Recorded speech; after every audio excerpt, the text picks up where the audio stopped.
Magical super giant fish truck. Darshan Nagar नाम के गांव में सोनू नाम का एक अनाथ लड़का रहता था। सोनू का गांव में अपना कोई घर नहीं था, तो उसने गांव के एक कोने में अपनी एक छोटी सी झोपड़ी बनाई हुई थी। वो वहीं रहता था। गांव के पास में ही समंदर था। सोनू रोज वहां पर जाता और वहां से मछलियां पकड़ कर लाता और गांव में बेचता। लेकिन सोनू को हमेशा छोटी मछलियां ही मिलती थी और कभी कभी तो उसे एक मछली भी नहीं मिलती और वो खाली हाथ गांव लौटता। वहां उस गांव में शंभू नाम का एक मछुआरा भी रहता था। वो बहुत लालची था। शंभू हर रोज सुबह सुबह मछलियां पकड़ने जाता और वो सबसे बड़ी बड़ी मछलियां पकड़ कर लाता गांव में और उन्हें बहुत ही ज्यादा दाम लगाकर बेचता। ऐसे एक दिन अचानक से सोनू रात के समय मछलियां पकड़ने जाने लगा और सोनू को बहुत बड़ी बड़ी मछलियां मिलने लगी। ऐसे सोनू रोज रात के समय जाता और बड़ी बड़ी मछलियां लेकर आता। वहां दूसरी तरफ शंभू को अब एक भी मछली नहीं मिल रही थी। वो जब भी मछलियां पकड़ने जाता तो गांव खाली ही लौटता था। ऐसे एक दिन सोनू मछलियां पकड़कर गांव में आ रहा था तो शंभू उसे देखकर बहुत जल रहा था। वैसे एक दिन शंभू अपने घर में बैठकर कुछ सोच रहा था। गांव में सबसे बड़ी मछलियां तो सिर्फ मैं ही लाता था। अब ये अचानक क्या हो गया है? यहाँ मुझे एक भी मछली नहीं मिल रही है और वहाँ उस लड़के सोनू को बड़ी मछलियां मिल रही हैं। मुझे इस लड़के सोनू का पता लगाना पड़ेगा। इसे आखिर बड़ी मछलियां कैसे मिल रही हैं?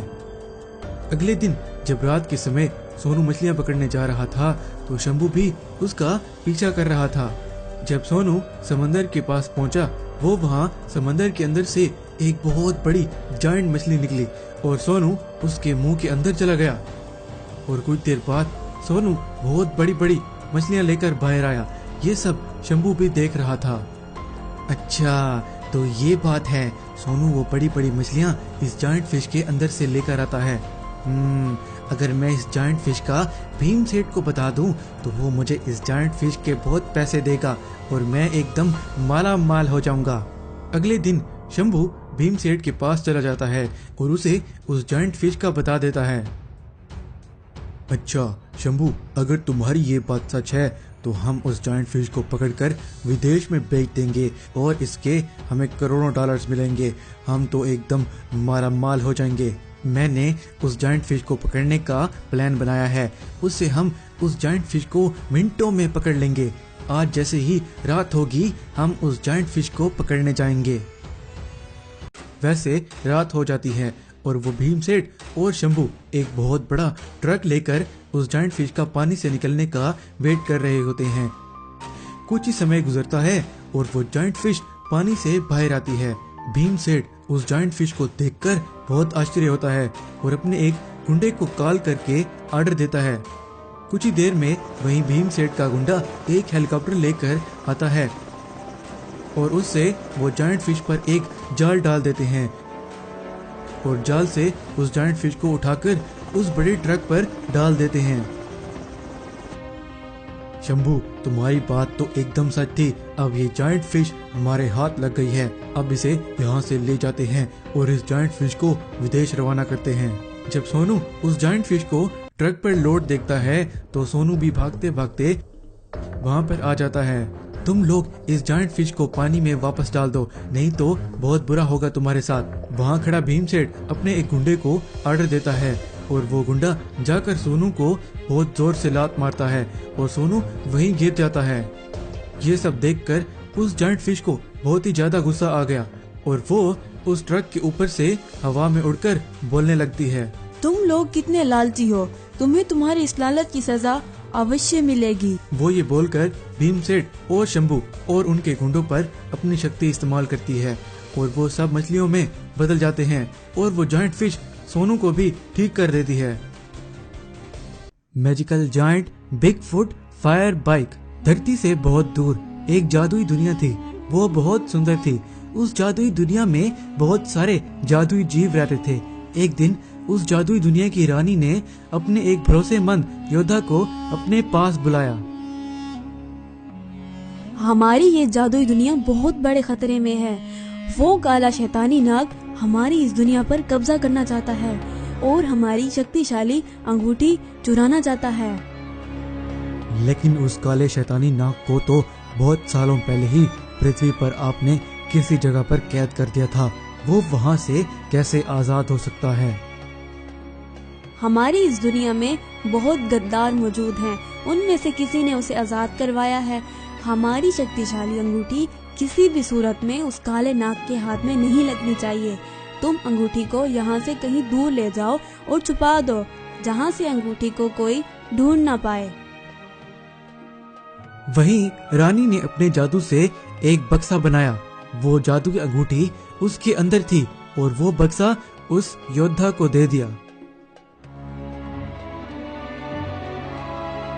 अंगूठी इसके अंदर है, इसे सिर्फ वही खोल पाएगा जिसका दिल साफ होगा। ये अंगूठी किसी गलत हाथ में नहीं पड़ेगी।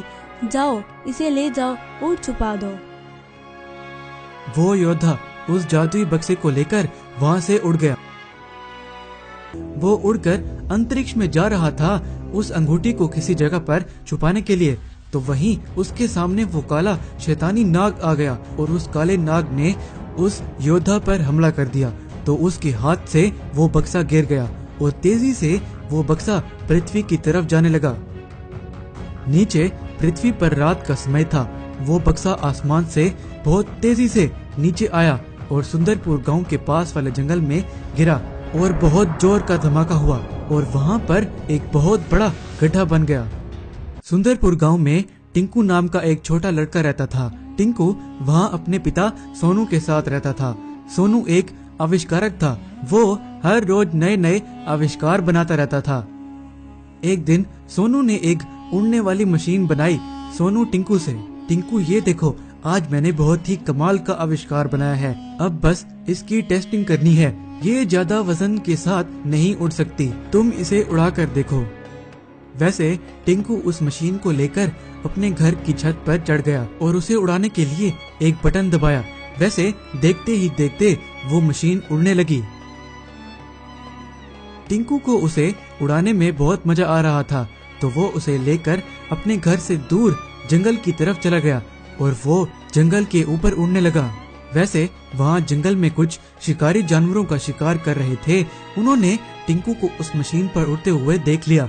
तो एक शिकारी, ये क्या चीज हवा में उड़ रही है और इसे एक बच्चा उड़ा रहा है, मुझे तो बहुत काम की चीज लग रही है। अगर इस बच्चे से मैं ये चीज छीन लूं तो ये मशीन मेरी हो जाएगी। वैसे वो शिकारी एक पत्थर लेकर टिंकू की उस मशीन पर मारता है और वो पत्थर मशीन पर लगने से उस मशीन में खराबी आ जाती है और वो नीचे गिरने लगता है। वो मशीन नीचे सीधा एक बहुत बड़े गड्ढे के अंदर गिरती है। टिंकू के ऊपर से गिरने की वजह से उसे बहुत चोट लगती है।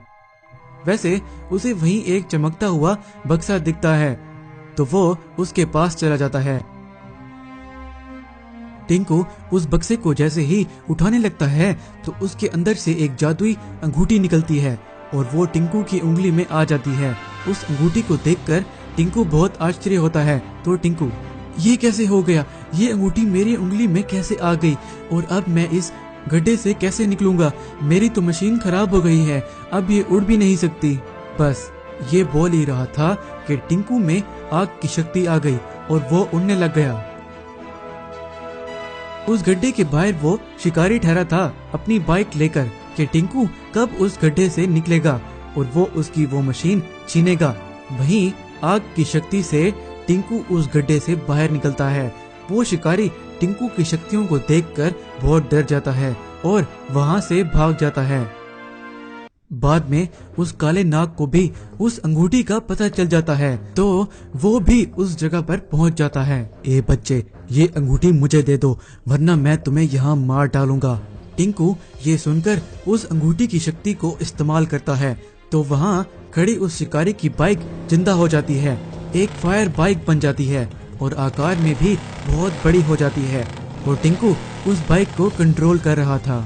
उस काले नाग को बहुत गुस्सा आ जाता है और वो भी अपनी शक्ति इस्तेमाल करने लगता है, लेकिन उस अंगूठी की शक्ति बहुत ज्यादा होती है, तो टिंकू पर उसका कोई असर नहीं होता। वहीं खड़ा टिंकू अपनी शक्ति इस्तेमाल करके उस बाइक में से बहुत सारी आग निकालता है बस वहीं देखते ही देखते वो काला नाग आग में जलकर राख हो जाता है और टिंकू उससे जीत जाता है।